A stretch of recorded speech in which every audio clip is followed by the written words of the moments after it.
मोतीपुर नामक एक छोटे से गांव में सेठ करोड़ी मल रहता था। वो था तो बहुत अमीर, लेकिन उतना ही कंजूस भी था। पूरे गांव वाले उसके इस कंजूस पने से बहुत परेशान थे। एक दिन सेठ बाजार में एक आलू की दुकान पर जाता है। अरे ओ भाई, आलू कैसे दिए? 10 रुपए किलो सेठ जी। अरे ओ भाई, आलू बेच रहे हो या सोना? इतने महंगे आलू भैया, इतने महंगे? सेठ जी, पूरे रामपुर गांव में इसी दाम के आलू बिक रहे हैं, सब यही खरीद रहे हैं और आपको महंगे लग रहे हैं। आपको लेना हो तो लो, वरना रहने दो। अरे नहीं भाई, इतने महंगे आलू का भला मैं क्या करूंगा? नहीं चाहिए भाई, ये आलू तुम्हारे, रखो अपने पास। वहीं कुछ दूरी पर चलते ही सेठ करोड़ी मल को एक कपड़ों की दुकान दिखती है। अरे सेठ जी, आइए आइए, कल ही बहुत सुंदर सुंदर साड़ियाँ लेकर आया हूँ। ये देखिए सेठ जी, आप भी ले जाइए, भाभी जी के लिए खुश हो जाएंगी वो। हाँ हाँ हाँ, क्यों नहीं, चलो आज ले ही जाता हूँ। मंजूरी के लिए साड़ी, कब से वो बोल रही है मुझे एक नई साड़ी के लिए। ये बताओ भैया, कितने की दोगे इसे? अरे ज्यादा महंगी नहीं है सेठ जी, बस 500 रुपए की है। क्या कहा? 500 रुपए? अरे भाई, इतनी महंगी, वो भी ये मामूली सी साड़ी? नहीं नहीं भाई, रहने दो। मंजूरी भला इतनी महंगी साड़ी का क्या करेगी? और सेठ वहाँ से आगे चला जाता है। अरे पता नहीं कब इस कंजूस सेठ को थोड़ी सद्बुद्धि आएगी। जब देखो तब कंजूसी। सेठ अपने घर जाता है। अरे आ गए आप, आपको आलू लाने के लिए कहा था। ये क्या, आप तो खाली हाथ ही आए हैं, अब मैं क्या बनाऊंगी? अरे भाग्यवान, बहुत महंगे थे आलू, इसलिए नहीं लाया। तुम कुछ और सब्जी बना लो। हे भगवान, ये किस आदमी से पाला पड़ गया है? हर वक्त तुम्हारी कंजूसी से मैं तंग आ गई हूँ। मुझे नहीं पता, मेरा कई दिनों से आलू खाने का मन है। कल मुझे आलू चाहिए बस, वरना मैं कल खाना नहीं बनाऊंगी, बता देती हूँ आपको। अगली सुबह एक नौकर सेठ के पास आता है। सेठ जी, आपने कई महीनों से मेरी पगार नहीं दी है।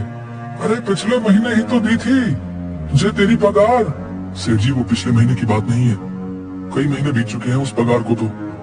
अरे क्यों करते हैं आप ऐसा? दे दीजिए ना इस बेचारे को पगार, आखिर इसे भी तो अपने बीवी बच्चे पालने होते हैं। आप भी क्यों बहस करते हैं जी?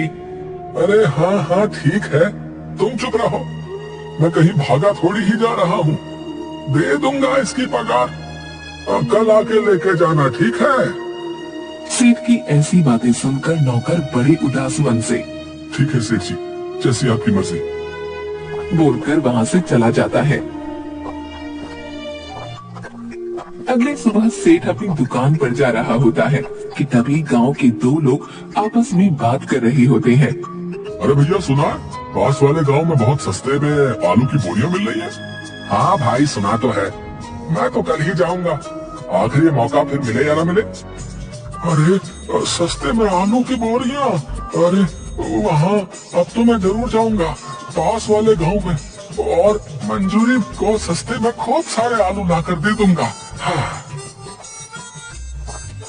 थोड़ी ही देर में सेठ दूसरे गांव पहुंचता है और काफी सस्ते में एक आलू की बोरी ले लेता है। ओहो, अब मैं ये आलू की बोरी लेकर कैसे जाऊंगा? सेठ बोरी को उठाने की कोशिश करता है। अरे अरे, ये तो बहुत भारी है, मुझसे तो उठ ही नहीं रही।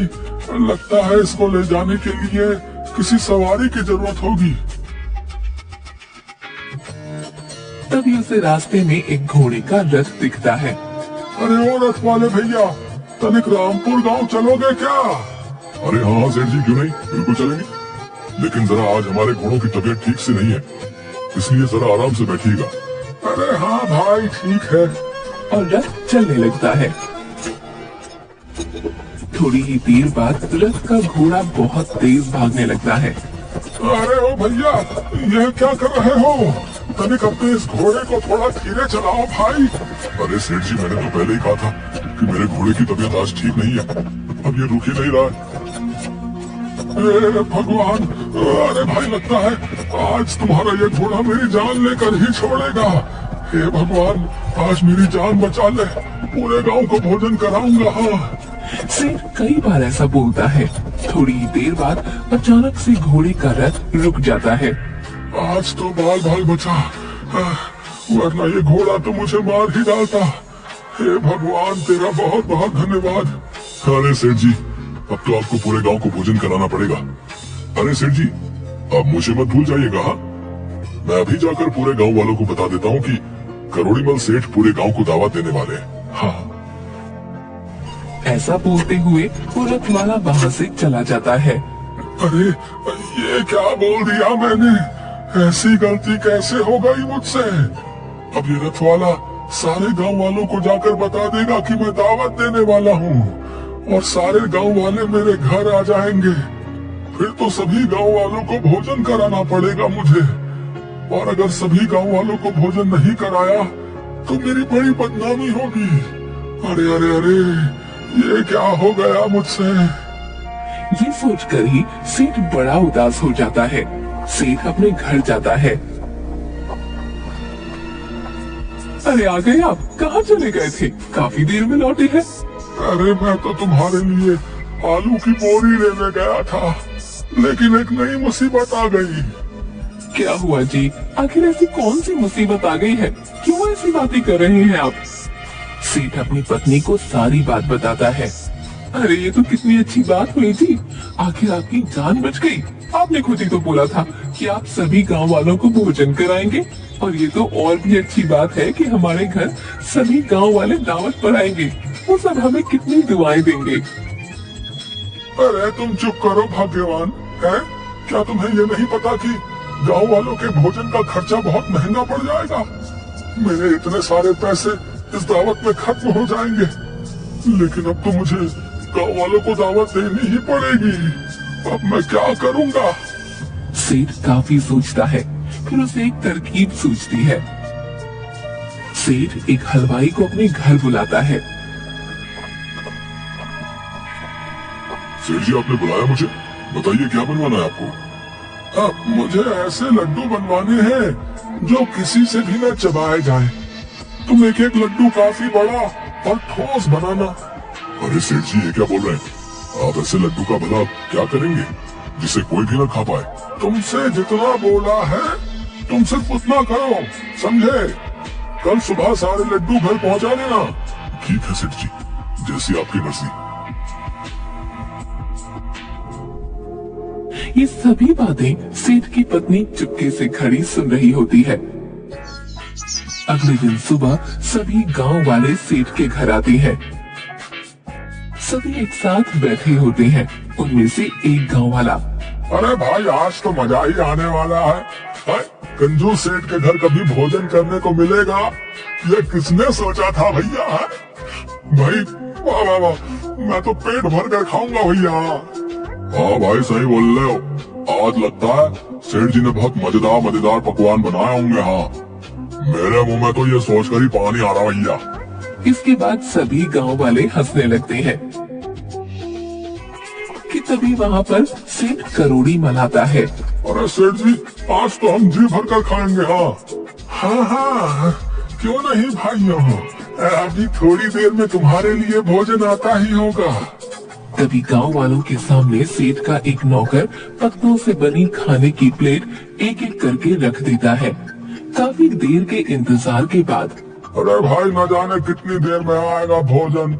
हाँ भाई, कब से तो इंतजार कर रहे हैं। अब तो पेट में चूहे भी कूदने लगे हैं।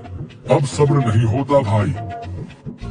कि तभी सेठ की पत्नी एक थाली में बहुत सारे लड्डू लेकर आती है और सबकी प्लेट में एक एक लड्डू रख देती है। अरे सेठ जी, बस एक लड्डू, इसमें भला हमारा क्या होगा?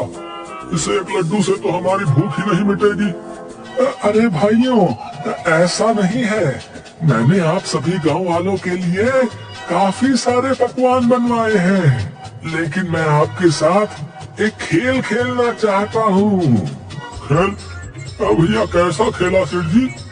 तुम में से जो भी सबसे पहले अपने सामने रखी थाली में रखा लड्डू खा लेगा, उसे ही पकवानों से भरी थाली दी जाएगी और साथ में एक सोने का सिक्का भी दिया जाएगा। ये बात सुनकर सभी गांव वाले हैरान हो जाते हैं।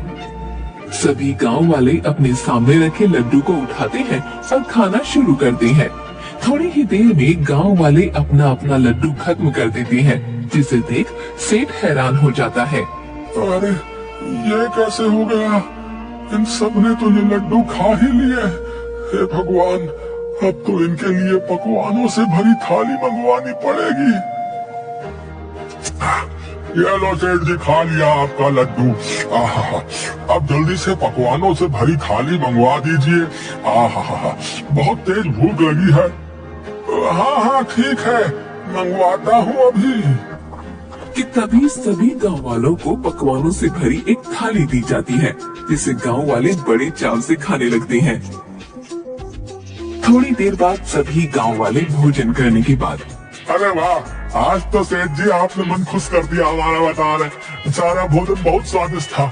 चलिए अब हमारा एक एक सोने का सिक्का तो दे दीजिए। हाँ सेठ जी, अब सोने का सिक्का भी दीजिए। हाँ हाँ ठीक है, देता हूँ सोने का सिक्का। तभी सेठ अपनी पोटली में से एक एक सोने का सिक्का सभी गांव वालों को देता है, जिसके बाद सभी गांव वाले वहां से बहुत खुश होकर चले जाते हैं। हाय हाय, ये क्या हो गया? मेरे इतने सारे सोने के सिक्के भी चले गए। हाय हाय, लेकिन ये कैसे हो गया? मैंने तो उस हलवाई से ठोस लड्डू ही बनवाए थे। न जाने कैसे इन गांव वालों ने वो भी कटक लिए। जी चुप हो जाइए आप। जब आप उस हलवाई से ठोस और ना चबने वाले लड्डू बनाने की बात कर रहे थे, तो मैंने सब सुन लिया था। जिसके बाद मैंने खुद सभी गांव वालों के लिए लड्डू बनाए, और आपने जो लड्डू मंगवाए थे उन्हें अपने बनाए गए लड्डू से बदल दिया था। ये क्या करने जा रहे थे आप? घर आए मेहमानों के साथ कोई ऐसा करता है क्या? मेहमान तो भगवान का रूप होते हैं, और आप उनके साथ ही ऐसा खराब बर्ताव करने जा रहे थे। सभी गांव वाले कितनी उम्मीद से आपके घर भोजन करने आए थे। मैं आपकी पत्नी हूँ और ये मेरा कर्तव्य बनता है कि मैं आपको कोई भी गलती ना करने दूं। इसलिए मैंने वो लड्डू बदल दिए थे। अपनी पत्नी की ऐसी बातें सुन सेठ को अपनी गलती पर पछतावा होता है। तुम सही कह रही हो भाग्यवान, तुमने मेरी आंखें खोल दी। मैं अपनी कंजूसी के कारण घर भोजन करने आए मेहमानों के साथ कितना गलत करने जा रहा था, लेकिन तुमने अपनी सूझबूझ से ऐसा नहीं होने दिया। तुम्हारा बहुत बहुत धन्यवाद मेरी प्यारी पत्नी।